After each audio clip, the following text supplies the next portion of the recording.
दरम्यान लेखी तक्रार करायला हवी होती असं महिला आणि बालविकास अधिकारी म्हणाले। तर गेल्या अनेक वर्षांपासून तक्रार करत असल्याचं देवयानी यांनी म्हटलंय। ऐकूया।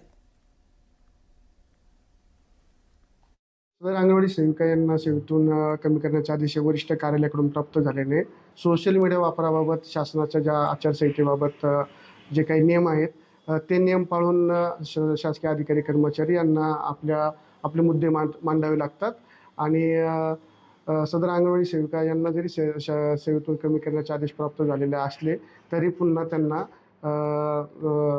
माननीय मुख्य कार्यकारी अधिकारी यांच्याकडे विनंती अर्ज केल्यानंतर पुन्हा सेवेची संधी उपलब्ध होऊ शकते। आता जो मी मुलांच्या आहारावरती जो व्हिडिओ तयार केला होता, तर मी काळजी वाटली म्हणून तो व्हिडिओ तयार केला होता। आता त्या व्हिडिओतून मी जी काळजी दाखवली ही माझी चूक झाली का? आज मुलांच्या जीवाशी खेळ होतोय। आजच नाही, हे कित्येक वर्ष झाले हा निकृष्ट दर्जाचा आहार येतोय। बरं आम्ही वारंवार लेखी देतोय की बाबा हा नाही, हे कुठेतरी बदलन बदलन बदलन असे कित्येक वर्ष लोटून गेली, आहार बदलत नाहीये।